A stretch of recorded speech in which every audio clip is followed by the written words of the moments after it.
Hello and welcome to the nursing की। My name is Shivam. और finally जिस चीज़ का हमें बहुत दिनों से इंतजार था वो नोटिफिकेशन आ गया है। एम्स न्यू दिल्ली ने रिसेंटली नॉर्सेट 2021 का ऑफिशियल नोटिफिकेशन अपनी वेबसाइट पर अपलोड कर दिया है। यह जो एग्ज़ाम है, इस एग्ज़ाम के फॉर्म्स भरने की डेट्स 16 से शुरू होकर 30 तक ख़त्म हो जाती है, यानी कि आप 30 अक्टूबर तक इस फॉर्म को लास्ट भर सकते हैं। लेकिन आपको 30 तारीख का वेट नहीं करना है, आपको पहले ही जाकर वेबसाइट पर रजिस्टर करना है और इस फॉर्म को फिल कर देना है। इस एग्ज़ाम से ऑलमोस्ट 20 से 22 हॉस्पिटल्स के सीट्स को फिल किया जाएगा, ठीक है, और कुछ हॉस्पिटल्स भी इसमें इंक्लूड हो सकते हैं। फॉर्म्स को फिल करने के बाद आपको एक बार ऑप्शन दिया जाएगा कि आप इन फॉर्म्स में कुछ एडिट कर सकते हैं, जो 31 अक्टूबर के बाद आप कर सकते हैं एडिट्स। और एडिट करने की लास्ट डेट होगी 1 नवंबर 2021, तो यानी 2 दिन का आपको समय मिलेगा फॉर्म्स को सबमिट करने के बाद। उसके बाद आपको 6 से 9 तारीख 6 नवंबर से 9 नवंबर के बीच में 3 दिन का समय दिया जाएगा, जिसमें कि आप अगर कुछ इमेजेस आपकी एक्सेप्ट नहीं होती हैं, इमेजेस रिजेक्ट हो जाती हैं, तो उन इमेजेस को आप सबमिट कर सकते हैं, ठीक है। एग्ज़ाम की डेट एम्स ने अनाउंस कर दी है। 20 नवंबर 2021 को इंडिया के मेजर सिटीज़ में एग्ज़ाम कंडक्ट कराया जाएगा। तो चलिए नोटिफिकेशन को हम एक बार डिटेल में देख लेते हैं। एग्ज़ाम को फिल करने के लिए आपके पास एजुकेशनल क्वालिफिकेशन होनी चाहिए। मिनिमम आपको GNM होना चाहिए।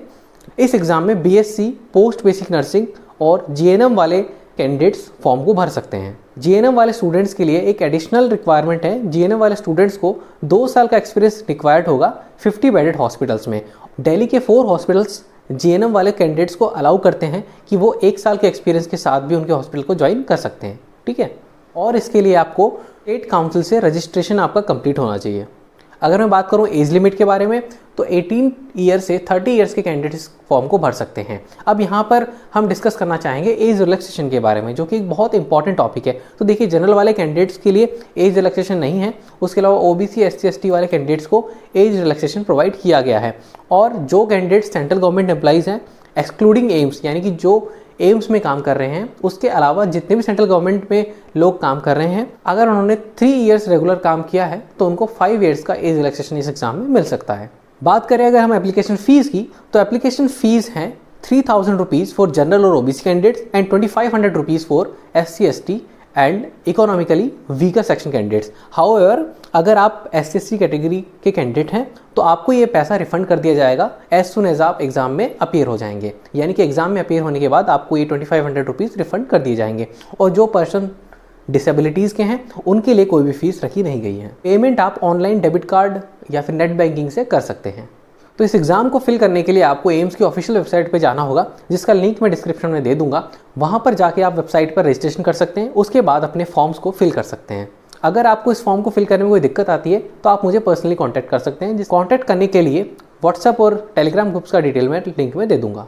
अब हम बात करते हैं पैटर्न और स्कीम ऑफ एग्जामिनेशन, यानी कि एग्जाम में कितने क्वेश्चन पूछे जाएंगे, नेगेटिव मार्किंग कितनी होगी। तो एग्जाम में टोटल 200 क्वेश्चन पूछे जाएंगे, out of which 180 question will be related to your nursing subject, यानी कि 180 क्वेश्चन आपके नर्सिंग सब्जेक्ट से पूछे जाएंगे और 20 क्वेश्चन आपके general aptitude, reasoning, math in topic से पूछे जा सकते हैं। और नेगेटिव मार्किंग यहाँ पर 1/3 है, यानी कि एक क्वेश्चन गलत करने पर आपके 1/3 मार्क्स डिडक्ट हो जाएंगे। अब बात करते हैं क्वालिफाइंग मार्क्स की। तो UR और EWS कैटेगरी के लिए आपको 50% मार्क्स सिक्योर करने हैं। अगर आप OBC से हैं तो आपको 45% मार्क्स सिक्योर करने हैं। अगर आप SC ST कैटेगरी से बिलोंग करते हैं तो आपको 40% मार्क्स इस एग्जाम में सिक्योर करने पड़ेंगे, तब आपका एग्जाम क्वालिफाई माना जाएगा।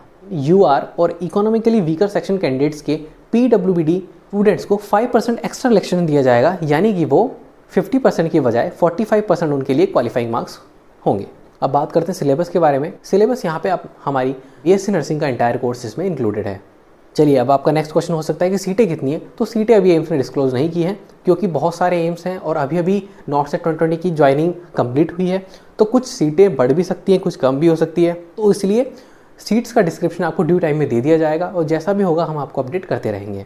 और इस एग्ज़ाम में हो सकता है आप थोड़ा डिमोटिवेट हो सके, क्योंकि 80-20 इस एग्ज़ाम में भी उन्होंने रखा है, जो कि एक बहुत ही बेकार डिसीजन है। I personally do not like this. लेकिन आपको इसकी परवाह नहीं करनी है, आपको सिर्फ एक सीट चाहिए, तो आप उसके लिए प्रिपरेशन करते रहिए। जो स्टूडेंट्स कैटेगरी सेलेक्ट कर रहे हैं SC ST या OBC, उनको अपना कास्ट सर्टिफिकेट बनाना बेहद ही ज़रूरी है। और कास्ट सर्टिफिकेट बनाने के लिए आपको इंपॉर्टेंट ध्यान रखने की ज़रूरत है कि आपका जो कास्ट सर्टिफिकेट है वो 1 अप्रैल 2021 से 31 मार्च 2022 के बीच में बना होना चाहिए, तभी आपका कास्ट सर्टिफिकेट वैलिड माना जाएगा। अदरवाइज़ आप UR में काउंट कर लिए जाएंगे। एम्स ने किसी भी प्रकार की इंक्वायरी के लिए अपनी कॉन्टैक्ट डिटेल्स में दी हैं, जिसमें आप मेल कर सकते हैं या फिर उनको कॉल कर सकते हैं। उसके बाद आप इनसे अपने डाउट्स क्लियर कर सकते हैं। फिर भी अगर आपको कोई डाउट्स आपके क्लियर नहीं होते हैं फॉर्म फिलिंग के रिगार्डिंग या जॉब के रिगार्डिंग, तो आप मुझे कमेंट्स में पूछ सकते हैं। और जो स्टूडेंट्स अभी 4th ईयर में अपीयरिंग हैं या जिनका अभी डिग्री कंप्लीट नहीं हुई है, मेरा ओपिनियन है कि आपको भी एग्ज़ाम देना चाहिए और देखना चाहिए एग्ज़ाम का पैटर्न क्या है। ठीक है, तो चलिए बेस्ट ऑफ लक आपके लिए, आप अच्छे से अपनी पढ़ाई जारी रखिए। ठीक है, तो अगर आपने अभी तक हमें सब्सक्राइब नहीं किया है तो सब्सक्राइब करिए, लाइक करिए। आप हमें ज्वाइन कर सकते हैं इंस्टाग्राम, फेसबुक और टेलीग्राम पर, व्हाट्सएप पर। इन सब का लिंक डिस्क्रिप्शन में दे दिया जाएगा। तो मेरा नाम है शिवम। अभी के लिए बाय बाय।